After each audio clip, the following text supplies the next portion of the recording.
The JFK 35 podcast is produced by the JFK Library Foundation and made possible with the help of a generous grant from the Blanche and Irving Laurie Foundation.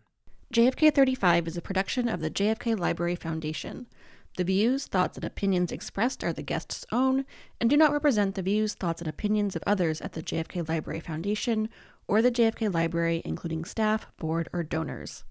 The founders and Kennedy circle back to the public. The founders worried about factions and demagogues, and Kennedy worried about apathy and distraction. 250 years after America's founders declared the United States free and independent from Great Britain, we look back at the choices they made to shape a new nation and how their leadership influenced future presidents, including President John F. Kennedy. Award-winning presidential historian and best-selling author Alexis Coe joins us to explore America's earliest leaders, the challenges they faced, and how President Kennedy and other presidents who followed drew on their legacy. That conversation is next on JFK 35. And so, my fellow Americans, ask not what your country can do for you, ask what you can do for your country.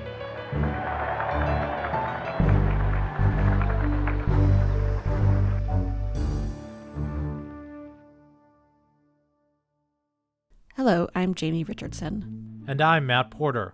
Welcome to our special America 250 season of JFK 35.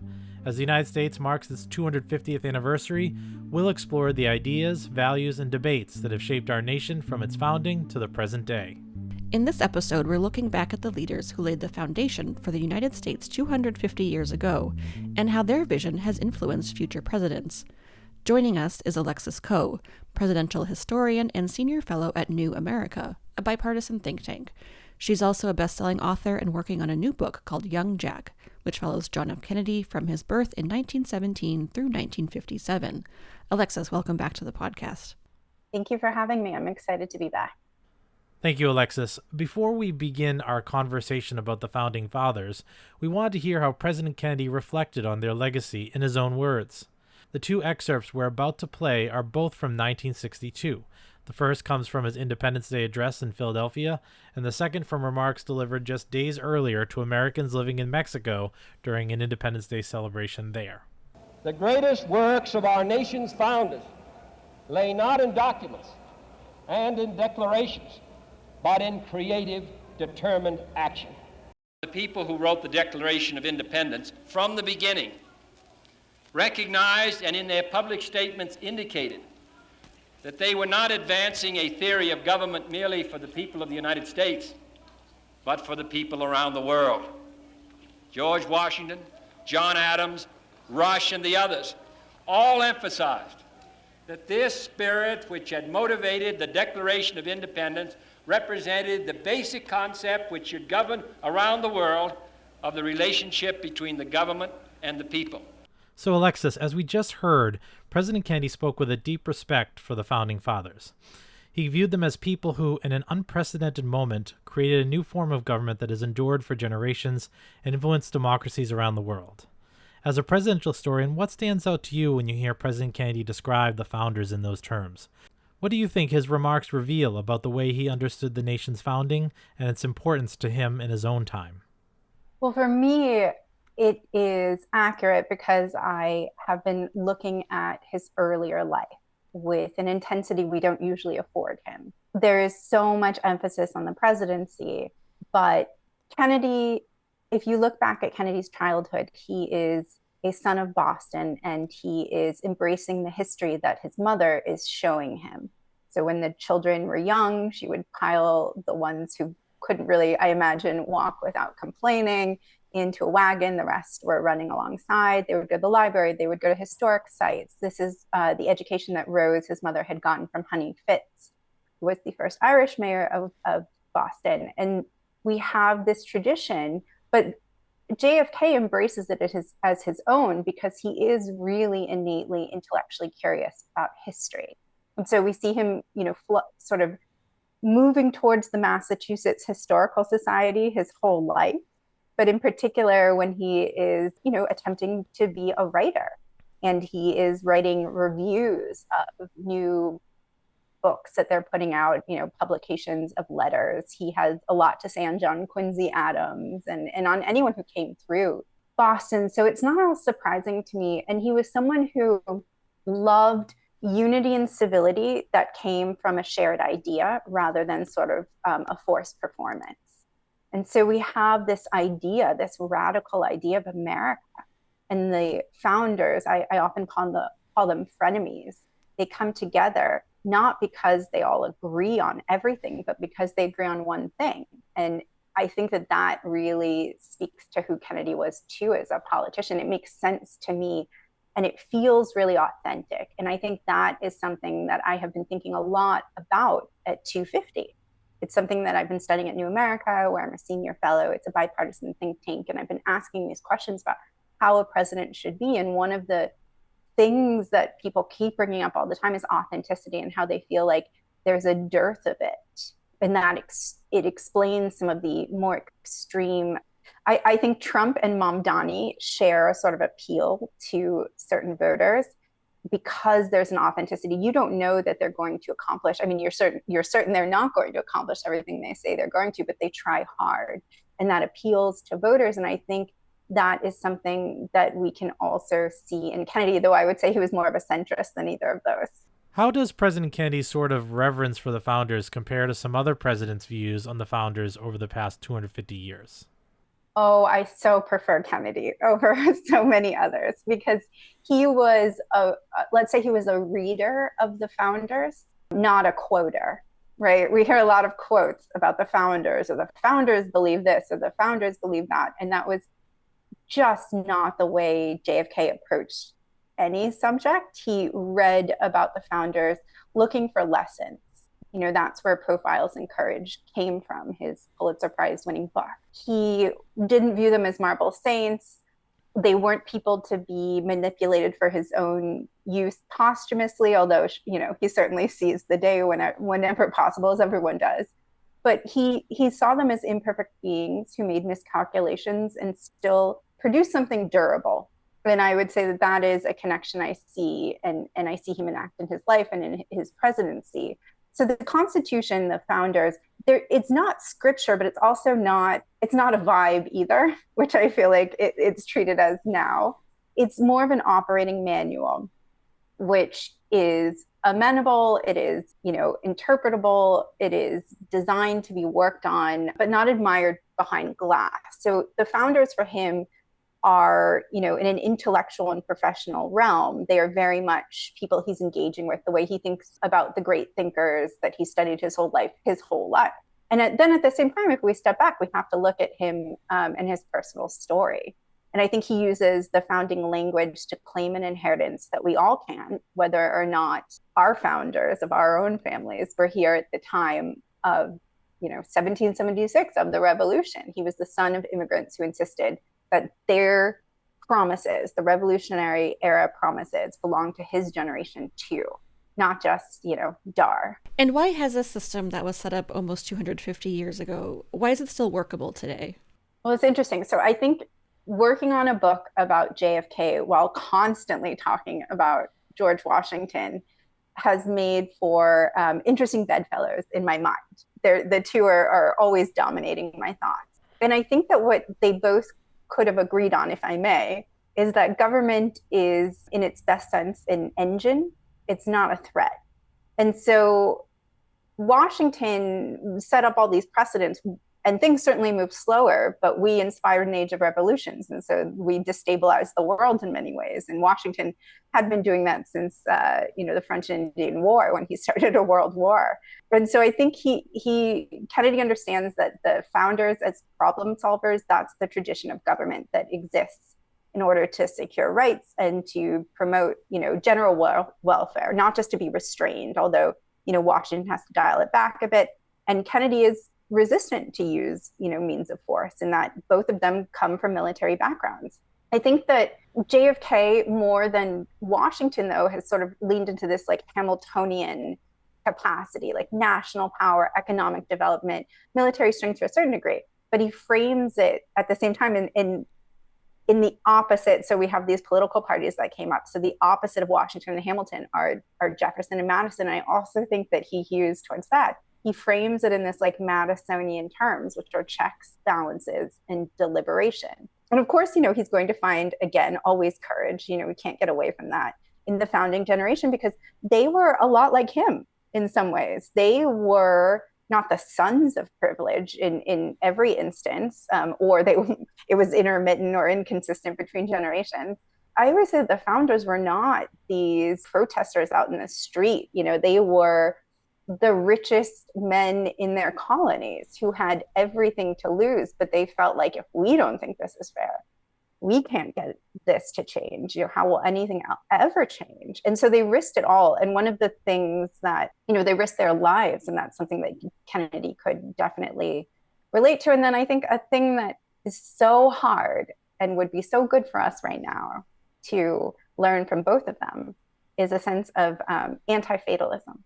And I can't say that it rubs off on me all the time. I spend, again, all day with both of them. And I feel a fair amount of fatalism about, the country at various points. But then I turn to them and I think that, they remind me we have choices. We always have choices. And that in Kennedy's retelling of the founders, like, they choose independence. They choose to write a constitution.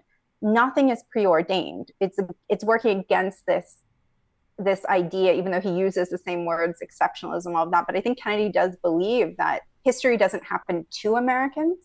Americans choose history and what they want their history to be. Yeah, so obviously we talk a lot about the reverence for the founders and their strengths, but what were things that JFK thought they couldn't see or couldn't fathom or wasn't on the cards for them? Oh, it's such a good question, because Washington wanted slavery to end, but his description of how that should happen was, quote, almost imperceptible. And I think he got that, except for the Civil War, but up to that point, it really seemed almost imperceptible if we treat it as a monolith. And I think that Kennedy saw that founding as unfinished because he constantly gestures to the gaps, which is not to say that Kennedy believes in equality for everyone and that his administration is stocked with women and people of color, but there is greater representation. I think that the founders who spoke of equality, he knew that they were holding people in bondage, and then the Constitution said nothing about women, Black Americans, indigenous nations, global role in the U.S. and all of that. And so it's useful to underline that he didn't reject the founding era because of this. He was so young. We tend to think of young people as being radical or really hewing to one opinion very strongly. He treats the Constitution like what the founders wanted, which is a first draft. And that they didn't have a crystal ball. They didn't know how we would live. He didn't know how we would live when he was younger. And so he was always evolving, which is my favorite thing about him, just like the founders thought the Constitution should. Jefferson said, I feel like I say this all the time, but he said in a letter, so we don't know if it's, we say a lot of things in texts and emails that probably we don't necessarily want to come true, but he did say this, fairly often, that he thought that the Constitution should be rewritten every 20 years. But then obviously technology and scale. JFK had this way even when he was in, the House of Representatives of yes, of course, representing Boston, representing Massachusetts in all of Congress, 11 years. But he also constantly looked past the state lines and he looked towards what would serve the country, what would help us geopolitically, what would help us with Canada. And he would sometimes make decisions that weren't always popular. And so he understood that, like, sort of steering a standing army, a nuclear superpower with global commitments and intelligence apparatus, and national security sort of came to be around his time in government. He understood that this was evolving and that it was a broader we, so that in 1960, it was not the same as it was in 1787. And that the we has to include everyone. And I think that's why he uses the founding language in the civil rights context. He's trying to force the old wounds to accommodate new people, which, P.S., was exactly what I had hoped for 250. Speaking of laying the groundwork for the future, George Washington really had to invent the presidency as he went. Many of the choices he made became precedents that later presidents would follow. How important were these early decisions in shaping what the presidency would become? Were so important. We have the obvious that we've talked about quite a bit in recent memory, which is the peaceful transition of power, but also how do you receive foreign dignitaries? How do you conduct social gatherings? But also, how do you hire people? And what looks like a sort of spoil system and what doesn't. And we've seen presidents throughout time play with this idea. And someone like Kennedy, which is true of FDR as well, but I don't necessarily think that money makes the president this person who can suddenly feel comfortable dressing it down. But there is a good deal of comfort in this, where FDR, he had the Queen and King up to Hyde Park, which is nearby me, and they had hot dogs. And that's something that Kennedy probably would have done. He wouldn't have quite done a touch football situation, but he did understand that precedent meant a lot of things, whether it was how you sort of deal with sort of more superficial parts of office, but also how you deal with real-time crisis. And we know that he relied on people who had served before him because he was constantly talking to them. And we presidents who have done this over time, Obama did that even with George W. So these presidents who can reach across the aisle and they look for expertise and they look for the precedent, but to understand it and to this awareness that they're also forming new precedents as they move forward.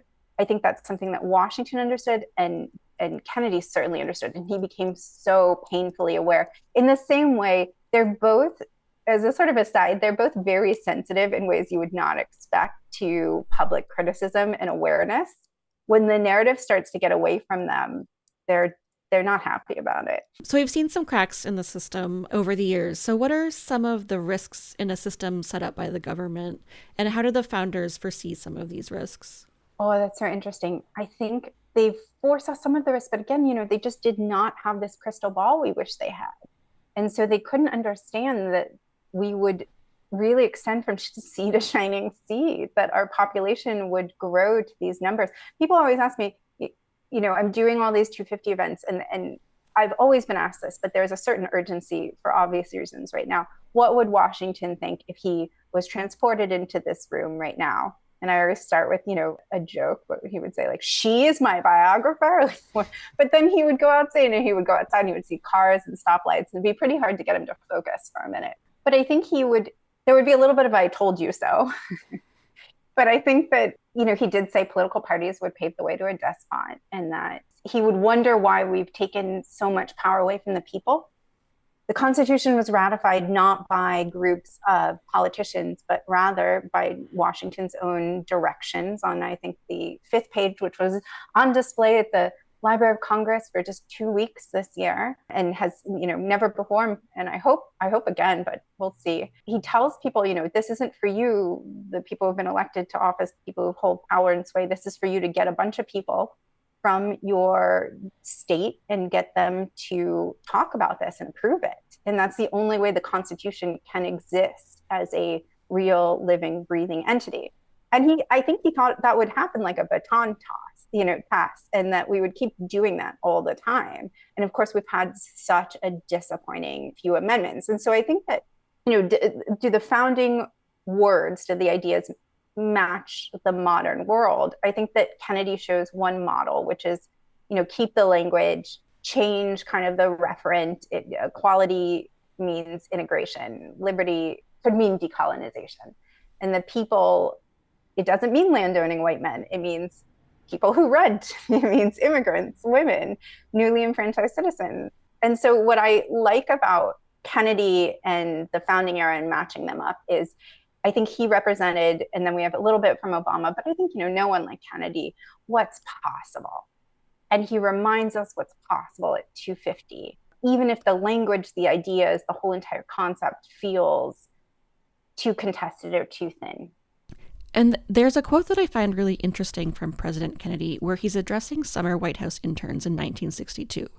Let's hear it, and I'd love to get your reaction to that. After all, the Constitution was written for an entirely different period in our nation's history. It was written under entirely different conditions. It was written during a period of isolation. It was written at a time when there were 13 different units which had to be joined together, and which, of course, were extremely desirous of limiting the central power of the government. That Constitution had served us extremely well. But all of its clauses, the general welfare and due process and all the rest, had to be interpreted by men and had to be made to work by men. And it has to be made to work today in an entirely different world from the days in which it was written, both at home and abroad. It's interesting. The founders and Kennedy circle back to the public. The founders worried about factions and demagogues, and Kennedy worried about apathy and distraction. And so I think that one of the things that he insisted upon all the time is that citizens be informed and engaged for the system to function, which is very Madisonian. And that is something that that quote reminds me of, is how much he would do these close readings of texts and really think that this was something we should all have. And so I think that his criticism of it was one of the best things about him, that he could engage with materials in a way that was not reverent. And if anything, like, no one understands charisma like Kennedy, you know?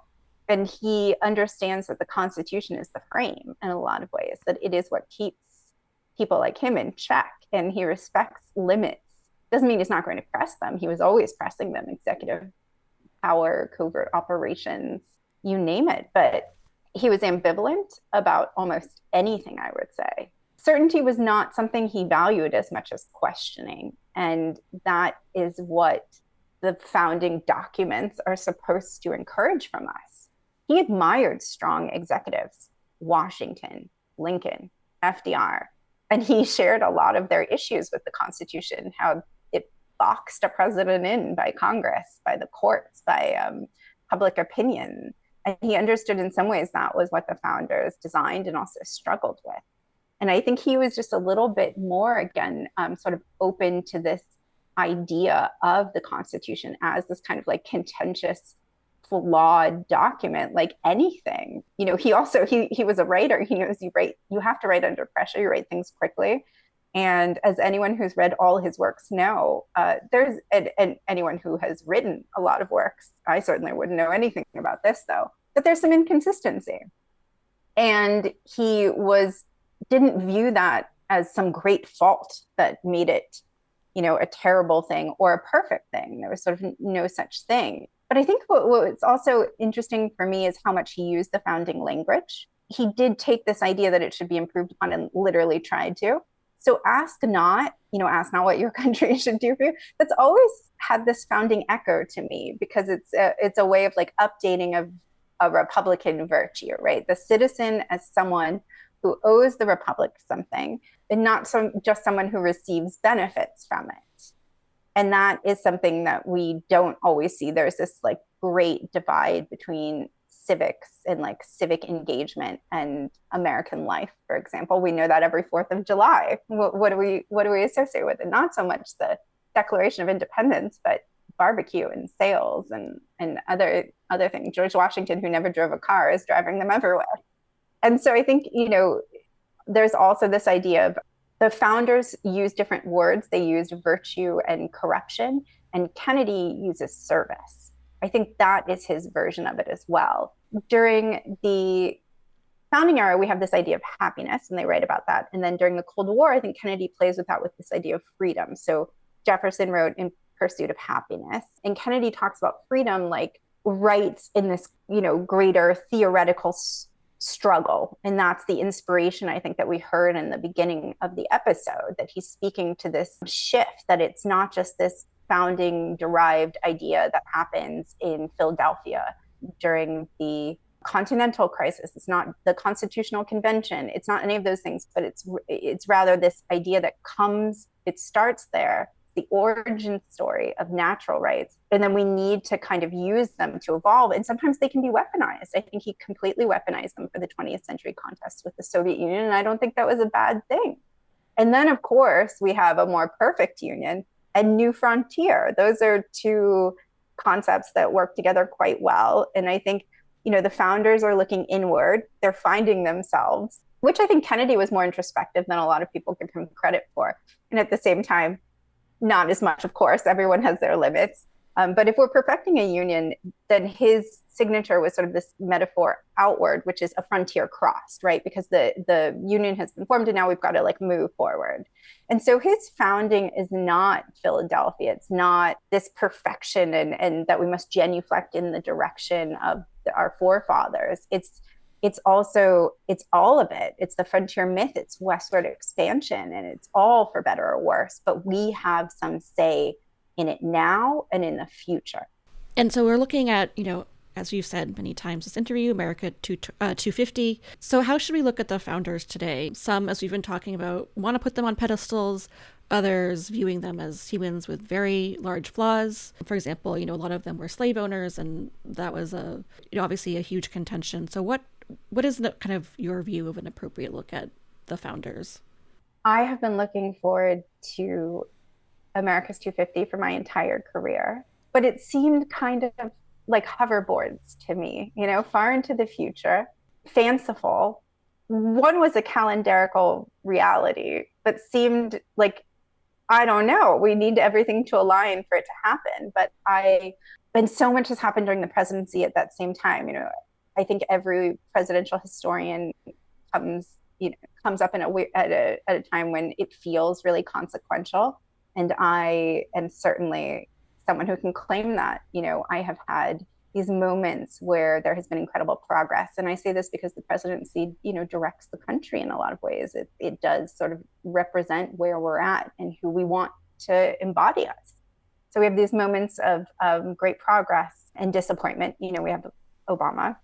And then we have these moments where the country seems like every norm, every value, every thing that has let us feel so stable, and it's not just this remove that we're at geographically and geopolitically, but you have these moments with someone like President Trump that feel really destabilizing to our union.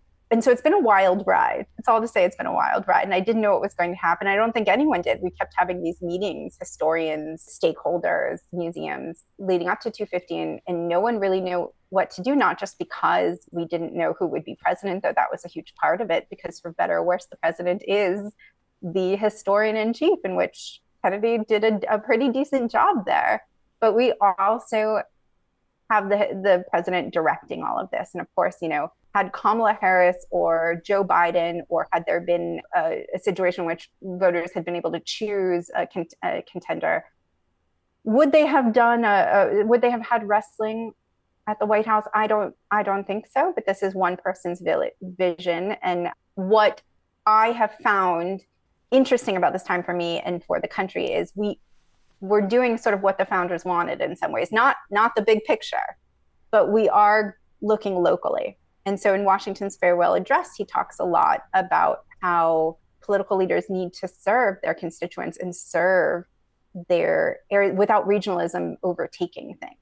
And my goals for for 250 and for remembering, the country's founding and so what is really compelling to me is this idea that on a local level, there are really interesting things happening. There's great journalism. There are different initiatives happening that speak to the state themselves. And in the founding era, when the country started, the colonies were purposely isolated from each other. They had different currency, different dialects. Many had never met a person from another colony, let alone traveled. And so I do think that while we need greater unity in this country, and certainly stability is something that Kennedy embraced, but not in a sort of like, oh, it's a buzzword way. We can respect each other. We can fight and respect each other. He learned that at the dinner table from childhood. What I would love to have seen and do think is happening on a local level is that people can hold two things at once. And that seems impossible on a national level. And I'm not sure what happens when you blow up the picture, but it's almost like the pixels get all blurry and you can't see them anymore. But we have pride in the founding without nostalgia. It's possible. We can do it. We have great appreciation for what we've achieved as a country, while at the same time having a reckoning for the ways we've fallen short. And I also see a lot of talk about the future not being some far off hoverboard reality, but tomorrow, a year from now, 4 years from now, we aspire to be greater. And I think there is an understanding in a way that there hasn't been since Kennedy that will require more from us as individuals on the ground, boots on the ground, whether it is the school board, whether it is voting consistently, whatever you can do to civics as a verb, that's what has to be done at 250. And so I would say that I started out a little pessimistic. I will say that when I testified before Congress about the JFK records release, I had a pretty open existential crisis about all of it. And I think I have come out the other side being pretty hopeful for the future, but understanding it's going to be painful. And unfortunately, there's a lot of things to fix. But that is not unlike how I think JFK and Nixon and a lot, very interesting mix came into Congress as newly elected representatives after World War II. It was a real mess. They were proud, but they were also highly critical and wanted a lot of change. And I think that's okay. In fact, that's necessary. One final question, and thank you again for your time, Alexis. Looking back over the past 250 years, the United States stands out for its durability of its constitutional system. What do you think has allowed the American experiment to endure for 2.5 centuries? And as you reflect on that history, what role have presidents, including President Kennedy, played in preserving, strengthening, and renewing those democratic ideals for each new generation? America is the longest running republic, which is such an interesting position to be in because we are such a young country, certainly compared to others. One thing that Kennedy understood really clearly, I think, is that the founding was outward facing from the start. And so they weren't just solving this problem for the 13 colonies. They were trying to show that Republican self-government can work in a world that mostly didn't believe that it could at the time. And so Kennedy inherits that global audience, so do we. And that's why I think it's become something that doesn't land anymore because we've sort of talked about in this way. But when we talk about our standing in the world, our reputation in the world, it matters because it's always mattered. George Washington followed the rules of war when the British were calling the American Revolution a rebellion, not a revolution, so that the world would see, when he believed we would win at the end, that we were stable, that we could be trusted, that we were organized, and that was true. That's the big difference between the Americans and, say, the French during the French Revolution. We had no guillotines here. We had a lot of things that were bloody and brutal, but we didn't have guillotines, and they weren't these public things. And so I think when he talks about the United States as a defender of freedom in the Cold War, I don't think it is politically motivated or convenient language that he's using. I don't think he's trying to manipulate the world. I think he is explicitly treating the founding as like a demonstration project for other nations. It's not our family story. And I think that is such an important distinction, that we are the heirs of this national story, of this promise. And we have certain obligations and realities that we have to contend with. You can't pretend. You can't build on a house without checking out the foundation. But I think he also really understands that this is not a fictional story, and it needs to be brought into the light, not put in the best light. Thank you, Alexis, for joining us. We appreciate your time. Have a happy 4th of July. Thank you. Thanks for coming.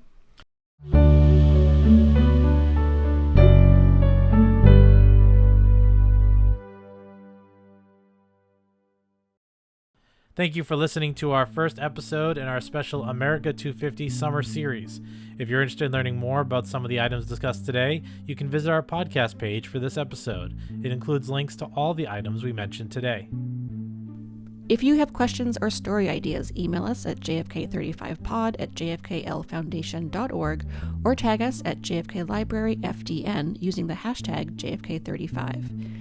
If you liked what you heard today, please consider subscribing to our podcast or leaving us a review wherever you get your podcasts. Thank you for listening and have a great week.